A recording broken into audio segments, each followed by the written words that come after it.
Good afternoon. I'm Ben Kohn, the CEO of Playboy. Before I begin the presentation, I want to give you my background, give you an update on where we are with our merger with Mountain Crest Acquisition Corp, MCAC, as well as the pro forma capital structure. Very quickly on myself, my background is in private equity, where I've spent the previous 25 years of my career, first at a firm called Angelo Gordon in New York. And then in 2003, I left with two partners and we started our own firm called Rizvi Traverse. At Rizvi, we did two things. We took minority stakes in large pre-IPO companies, including Twitter, Facebook, Square, Snapchat, SpaceX, Uber, Instacart, etc. And we also did controlled buyouts.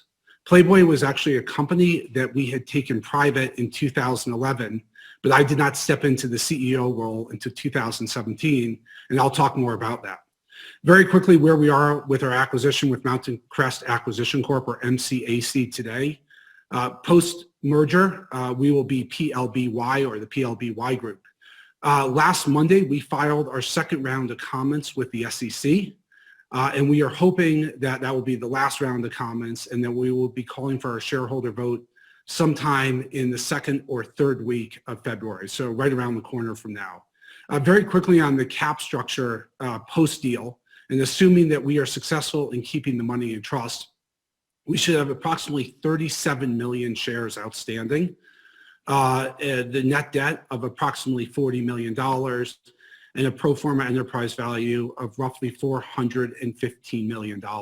Insiders, including management and existing owners, will own 66% of the company. We have raised a $50 million PIPE. That money is committed, and that would add, in addition to the $58 million in trust, would leave us with approximately $100 million of cash to grow the business pro forma for the deal. That would be a welcome relief to our management team, who have historically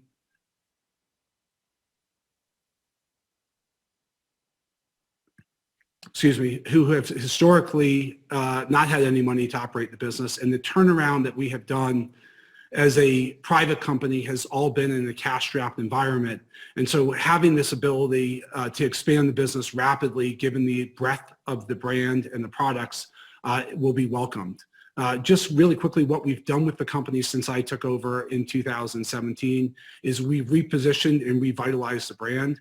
We've seen that happen not only with our audiences and our organic traffic, but with the influencers that we work with. We've grown our female audience by 80%. 90% of our audience today is under the age of 40, and we've seen Gen Z really embrace the brand. In addition, we have shut down almost all of our legacy media businesses, and today we are a consumer product company.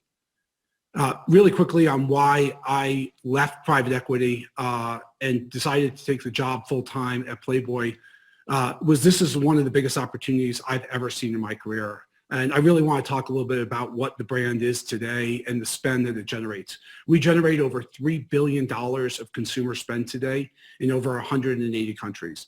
That is almost exclusively tied to consumer products.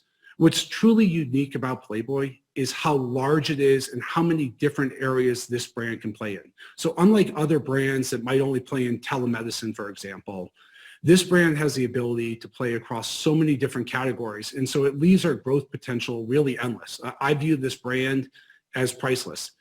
Also, the infrastructure that Playboy has generating that $3 billion of consumer spend today really gives us an unbelievable infrastructure to add other businesses through acquisition, as well as to incubate other brands that would make sense to the consumer across the globe.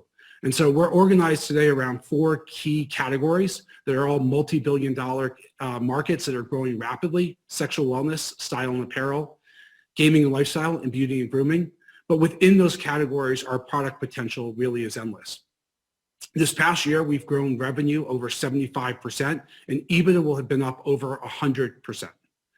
We're clearly on our path to $100 million of EBITDA by 2025, and I believe there are ways that we can accelerate that path even further moving forward.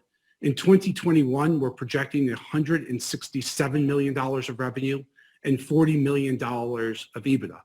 We are able to do that through our 3 primary revenue streams, one being direct to consumer, which has grown rapidly, and we have over 1 million customers today.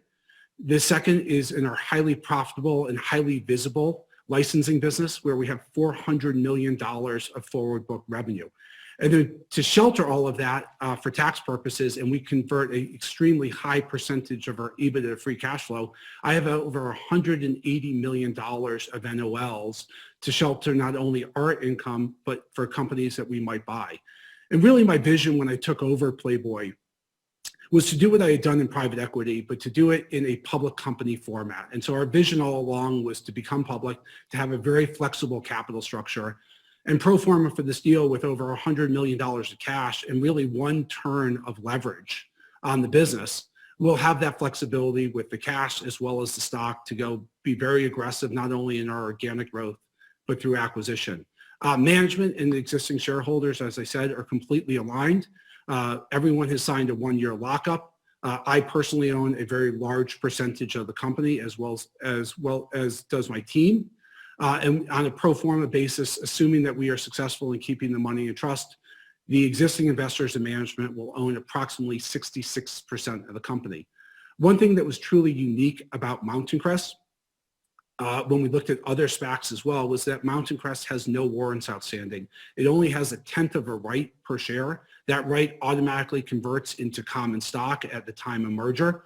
And so for us, we really viewed this transaction not as a sale transaction, but as a capital raise transaction, and therefore it provides us with very little dilution moving forward.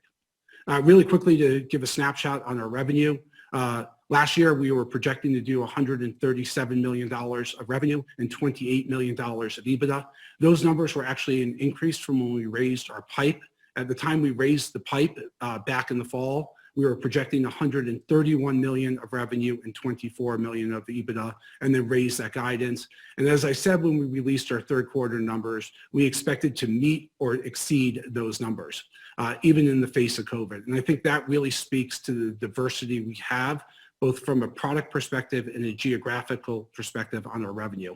And then in 2025, we're projecting approximately $296 million of revenue and $104. And I believe we can accelerate our path to that $100 million of EBITDA based on the acquisitions that we have in the pipeline. All of that revenue and EBITDA that we are projecting on this slide is organic. Really quickly, as we said, one of the largest brands in the world, all focused on delivering pleasure to our consumers' life. Over $3 billion today of global consumer spend against the brand. In China, we are the leading men's fashion brand. We have 2,500 stores and over 1,000 e-com stores. We reach 50 million people daily through our digital platforms, and we have over 1 million active customers on our commerce platforms. We're organized around these 4 key multi-billion fast-growing categories that are really global in nature. First is sexual wellness, which I think is right down the middle of the fairway for us. The second is style and apparel. The third is gaming and lifestyle. And the fourth is grooming and skincare. Our revenue breaks down in the following way. In sexual wellness, last year we were projecting to do $55 million of revenue. Style and apparel, 74. Gaming and lifestyle, 3.5. Beauty and grooming, about $3 million. There was an impact to the business because of COVID, but we expect we will recover that in 2021. The significant impact because of COVID really happened in 2 areas. One was style and apparel, and the second was gaming and lifestyle. Our businesses with micro gaming and Caesars were shut down for parts of the year, and we definitely did have supply chain interruptions in the style and apparel business. But even with that, we achieved phenomenal growth in 2020. Again, revenue was up over 75%, EBITDA up over 100%. And so I'm very excited to get to a world where we're back to normal, supply chains normalize, and we can continue to accelerate our growth with the cash that we have on hand. Breaking down our revenue even further across those 4 categories, our D2C business, or our direct sales business, accounted for approximately $68 million of our revenue last year, and our royalty-based revenue was approximately $67 million. In the fourth quarter, we were able to get our owned and operated sexual wellness products into third-party retailers, and last year we're projecting about $1.3 million of revenue. Really quickly on the D2C, business. That business in 2020 through the first 9 months grew from 5.4 million in 2019 to over 46 million in 2020. We got to $72 AOV. We were fulfilling over 70,000 orders per month. And on our licensing business, I wanted to spend a minute talking about what this is. So our licensing business, as you saw, the $67 million of revenue, that's backed by $400 million of forward-booked, highly visible minimum guarantees. All of our licensing deals, for the most part, have a minimum guarantee against a percentage of revenue. And what you see on this slide is only the minimum guarantee portion of that revenue. And so our actual revenues are much higher than that. This analysis also assumed that there were no renewals, even though our historical renewal rate is in excess of 95%. And I will tell you firsthand, there are no shortage of other people that would like to step in should a licensee default. A lot of our revenue comes in way in advance. So for example, in China, where we are the largest men's fashion brand, our revenue comes in 6 months in advance for the minimum guarantee portion of it. And this revenue is about an 80% gross margin. This also assumes no new deals, which we are constantly signing. This is only the minimum guarantees that were in-house at the time we prepared this analysis. Our revenue is also well diversified on a geographic basis. About 52% of our revenue today comes from North America and about 40% from APAC. Our revenue model in each of these geographies is different, and this is really our future business strategy. So in North America today, we are largely a D2C business. That is a business that we just got into, that we are rapidly growing. And in Asia, we're largely a licensing business. As we are successful in North America with our D2C business, and I want to talk about the transition of our licensing business to D2C, we will expand our D2C capabilities in other parts of the world. That is not forecast in this model, but moving forward, I believe we can be a much more efficient operator and drive substantially more revenue for our platform by really controlling the distribution point of our products versus our licensees controlling those products. Historically, when a licensee licenses a product from us, they license a specific product or a category and have the ability to sell it. But what they don't have the ability to do is truly drive the lifetime value of that customer up. So we're building a robust infrastructure today for technology and for data science, and that allows us to increase the lifetime value of our customer up. Really quickly summarizing our results through the 9 months of 2020, revenue grew from 56 million to over $100 million. The fourth quarter is historically our strongest quarter, especially with Halloween, as well as the Thanksgiving and holiday season. And so, as I said in the September release, we expected to meet or exceed the guidance we had already given. And then EBITDA increased from 9.5 million to 21.8 million. We are a business that has very little CapEx, less than $1 million a year. And given that tax shelter and the restructured debt that we are in the process of restructuring, we expect to convert a very high percentage of our EBITDA to free cash flow moving forward, which really gives us the financial flexibility with the money on our balance sheet to expand our growth substantially. Our growth can come from all 4 categories that we're in today, but sexual wellness will be the largest. We're expected sexual wellness to grow $83 million over the next 5 years. Style and apparel, $50 million. Gaming and lifestyle, 13, and beauty and grooming, 13 as well. These numbers can easily be exceeded given the breadth of this brand and the categories that we play in. Sexual wellness will mostly come from our D2C strategy. Style and apparel is really a mix between owned and operated D2C, as well as licensing growth that we have. We have a ton of white space that we have created over the previous 3 years. Gaming and lifestyle, again, will be largely a licensing business as we are not licensed from a gaming perspective in most jurisdictions today. We have phenomenal partnerships that have had great growth, both with scientific games as well as microgaming, and we're targeting others right now. And then beauty and grooming is an area that I think we are completely underestimating and can be a huge category for this brand. For example, in China, men's grooming is the fastest growing consumer product category, and we're only forecasting $13 million of growth on a global basis moving forward. Really quickly on sexual wellness, it is a $240 billion industry today, projected to be almost $400 billion by 2024. I can tell you firsthand, this is growing everywhere in the world. This is right down the middle of the fairway for this brand based on our consumer research. And it's a category that is really expansive from a product perspective. The way we define sexual wellness is anything from lingerie to bedroom accessories to condoms to lubes, etc. It's a category that has become mainstream in the United States. I can't say that 5 years ago, but today you have companies and distribution points like Walmart and CVS where we're in over 10,000 doors today selling sexual wellness products. It's Gwyneth Paltrow going on the Ellen Show and talking about her favorite vibrator.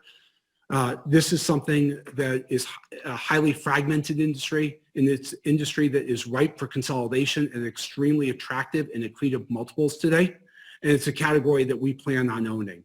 It's much larger than just telemedicine or nutraceuticals.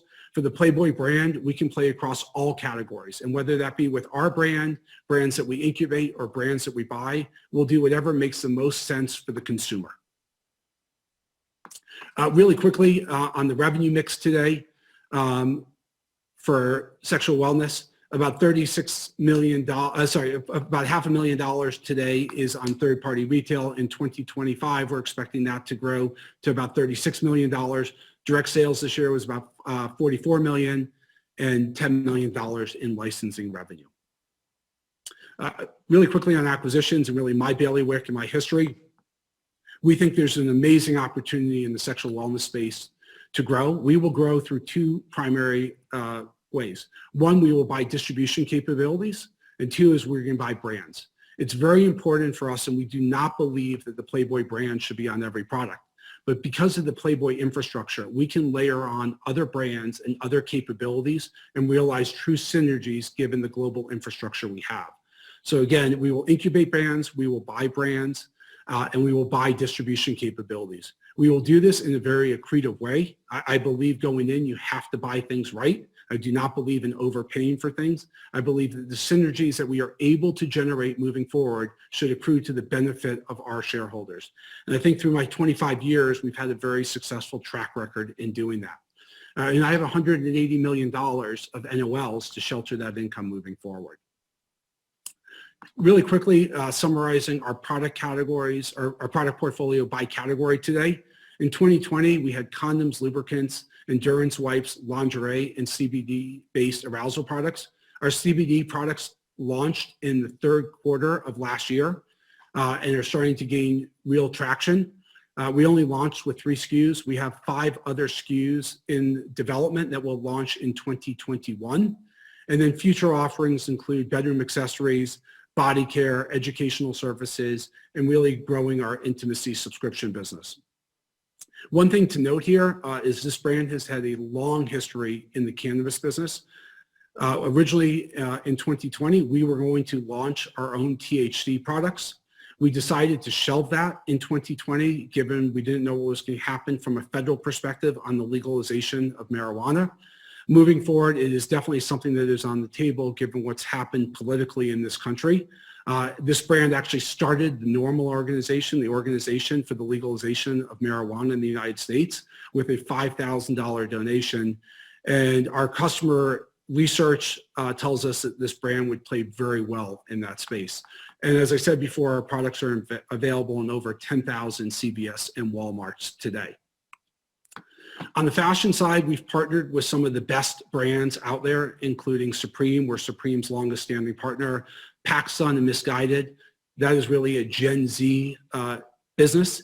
That business has grown from $3 million in sales in 2018 to north of $50 million last year. Our brand really works in streetwear across all categories, and it's part of our growth plans moving forward. In addition, as I said, in China, we are the leading men's fashion brand, probably the #1 brand on JD, Alibaba, and Tmall. On the gaming side, we have partnerships with Scientific Games and Microgaming. We've also created a ton of white space where we continue to license the brand. We have a social club or a poker club opening in Houston later this year. Our partnership with Caesars in London, hopefully when COVID calms down, we will be reopening that casino. And we recently launched through a German partner a furniture collection that's available on Wayfair and doing great. And lastly, in the beauty and grooming space, we have a large fragrance business today in Europe, really available in the UK and Germany. And we have plans to continue to expand not only in color cosmetics, but in men's grooming across the globe. Really quickly, I want to talk about the social good that we do as a company. This really dates back to its 67-year history, advocating for personal freedoms, whether that be LGBTQ plus freedoms, civil rights, or freedom of speech. Here are some of the organizations that we continue to support, not only with our voice, but financially. And just summarizing, $3 billion to spend. This brand is priceless. It's one of the largest brands in the world. It's unbelievable how many product categories we can play in. And so therefore, I believe the growth potential for this company is unlimited. We have $400 million in forward-booked, highly visible cash flow that complements our fast-growing D2C business. I have $180 million in NOLs to shelter that income. And I think I've assembled a phenomenal team that can not only execute on our existing business plan organically, but also through acquisition. And with that, Michael, would love to open it up to questions. Great, thank you, Ben. Just as a reminder, if you have a question, there's a little icon in the bottom right-hand corner of your screen, of your viewer. And if you want to click on that and just type in a question, we'll get to as many as I possibly can. While we poll for questions, I will ask a few. Ben, you mentioned a little bit about the $3 billion global consumer number. And I was wondering, how do you connect the dots from the $3 billion to your revenues? If you can just do that for me. Sure. So there's two ways. The first is on the D2C. It's very easy. That is the spend of the consumer. The second is through our tracking software. And so what we look at is what are the wholesale sales? Because we get paid as a percentage of wholesale in most cases.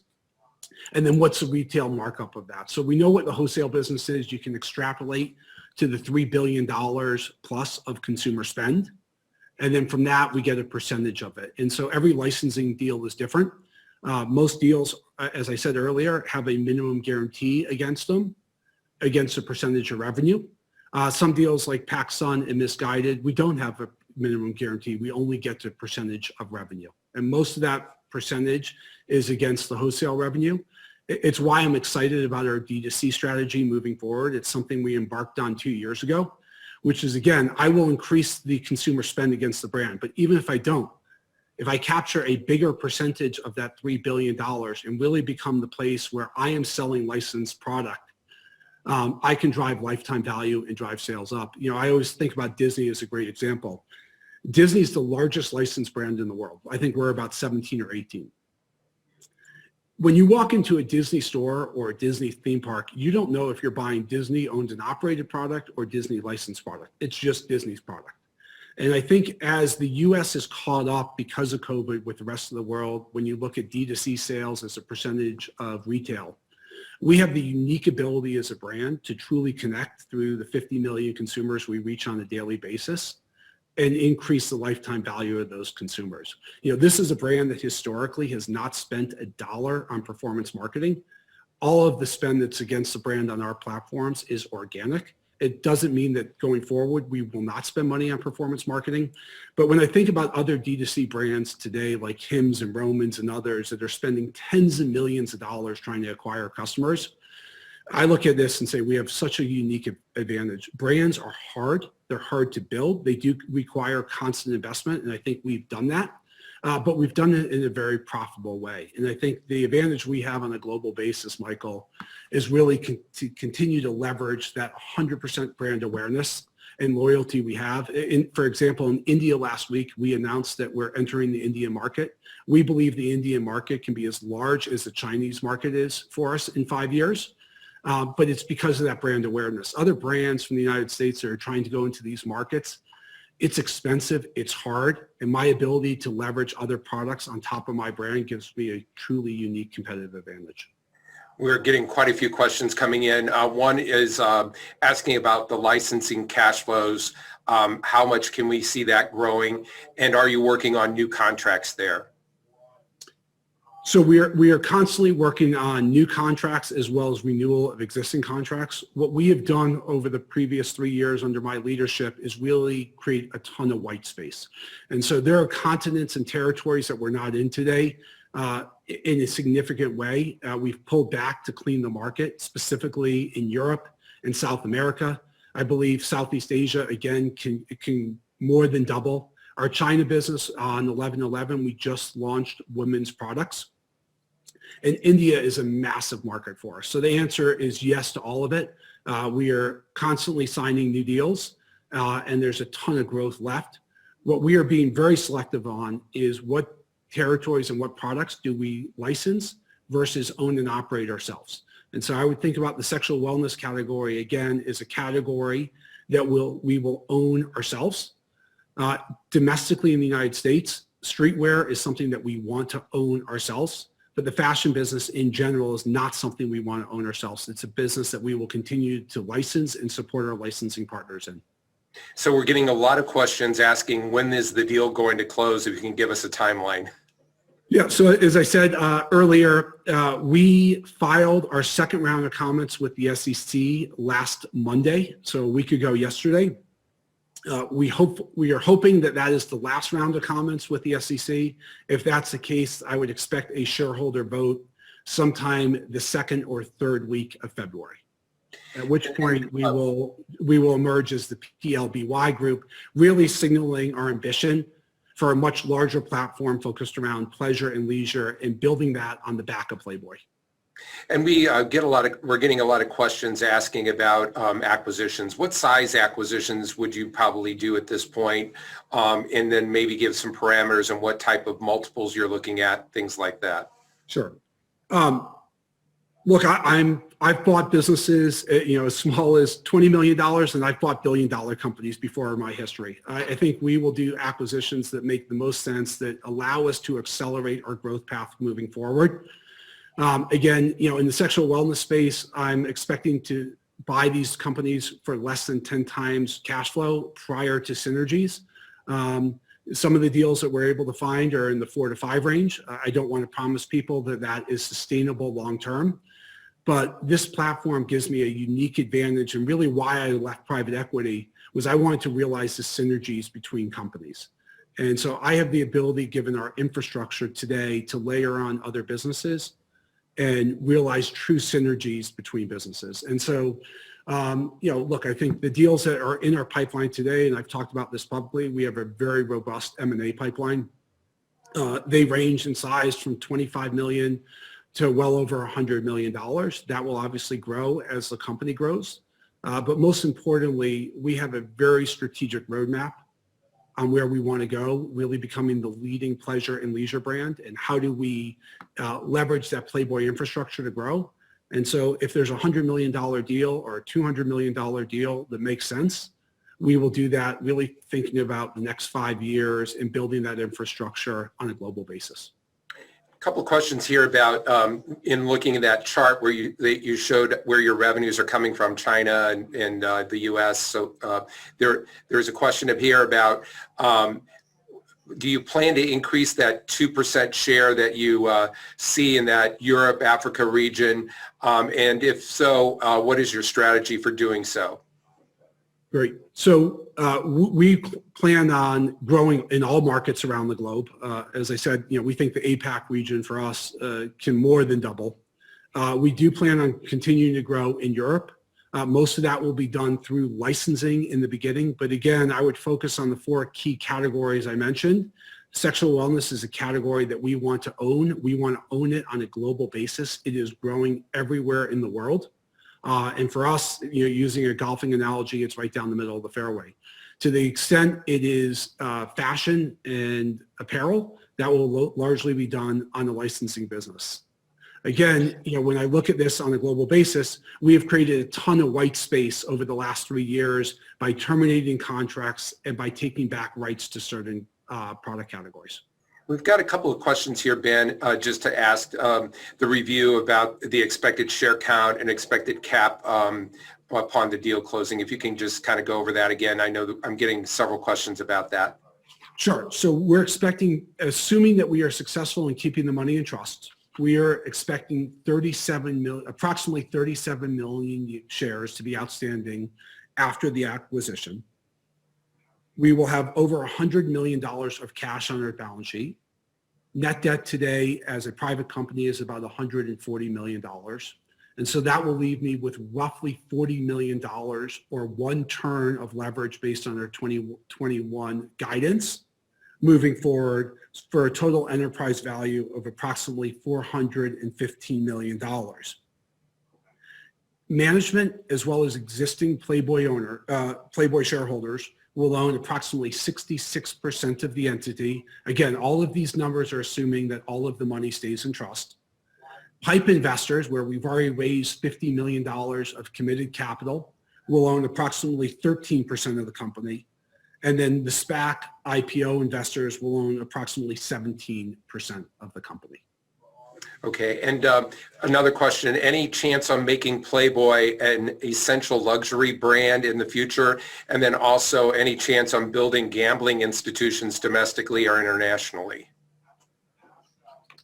So we do, we are constantly trying to increase the value of Playboy, and it plays across all different price points and all different categories.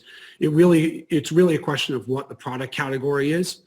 But yes, we are looking at ways to continue to move up in the luxury area. But again, this brand is a masstige brand. It always has been a masstige brand, and that's where the bulk of the dollars come from. So it's a question of what product category.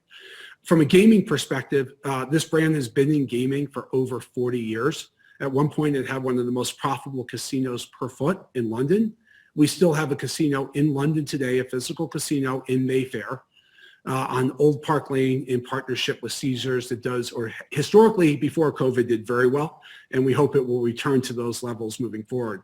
We're really focused on the digital gaming sector though. We have partnerships today with microgaming as well as scientific games.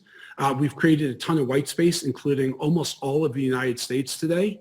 And what I would tell you is we are actively looking at expanding in the United States and other parts of the world on a digital gaming basis.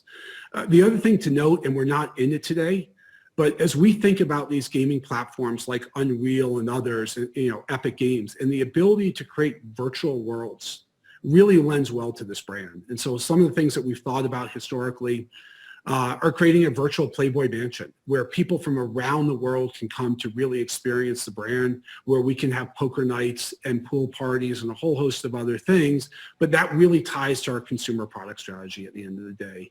Again, we are not a media company anymore. Those businesses have been shut down. We are a consumer product and a lifestyle brand today. And another question here is, are there any plans to expand via storefronts, either corporate owned or through licensed as a franchise? Sure. So, depending on the product category and the geography, for example, in China today, we have 2,500 licensed storefronts today, brick and mortar storefronts, in addition to the 1,000 e-com stores that we have today. We have thought about experiential retail in the United States in large cities. And I think that is definitely something that could happen in the future. And in addition, when you look at the breakdown in the sexual wellness category specifically, and you look at the specialty stores and brick and mortar as a percentage of total sales, it's something that we are considering moving forward as we continue to grow our sexual wellness category. But and again, then you touched on a hot top. I'm sorry, go ahead. Yeah, the main focus again is direct to consumer. But the interesting thing about brick and mortar is it does give you the ability to lower your customer acquisition costs moving forward. The real question is, if you acquire a customer through brick and mortar, how do you move them online long term? Sorry, Michael. So you touched on a hot little topic. So seeing the positive prospects for the gambling and cannabis industries in the U.S., can you give more detail on growing within those industries, particularly in cannabis? What I can say is what I've said publicly, and I apologize I can't share more, but as I said, we launched CBD late in the third quarter in 2020. Our plans actually were to launch THC earlier in the year, but we did not, given the SPAC process moving forward and the uncertainty at the federal government about banking law reform and the legalization of THC on a federal basis. We actually have packaging sitting in the warehouse. We have our own strains developed really around the sexual wellness space. The brand works. It resonates with consumers based on all of our research in the THC or in the cannabis space. And I believe there's a high likelihood moving forward that THC will be legalized on a federal basis in some form, hopefully in 2021, given what's happened over the last few months politically. And should that happen, we do plan on entering that space. Gotcha. And in terms of just your, you mentioned about the different platforms, style, gaming, beauty, sexual awareness. Can you talk a little bit about the growth goals or targets for each one of those, profitability goals, and maybe, and I know that in your charts you give a little bit about the addressable markets for those, but can you just kind of give us your thoughts about how then all of those are in place to get to that $100 million? In other words, what that path to that 100 million EBITDA might be? Yeah, so if you look at this chart here, we're forecasting in 2025 about $296 million of revenue, broken out amongst our 4 key categories. And again, what's so unique about this brand is how many different product categories this brand can play in. So unlike other companies that can play in one category, take a Hims, for example, great business, but it's really a telemedicine business at the end of the day. This brand can play across so many different categories, and so our growth is really unlimited in my mind. It's why I wanted to use Playboy as that cornerstone for that holding company long term. Sexual wellness is about $83 million. Again, most of that is going to be on the D2C and owned and operated basis. Style and apparel is $50 million. It comes from all parts of the world, including domestically from our streetwear business. Gaming and lifestyle is 13 million, and beauty and grooming is 13.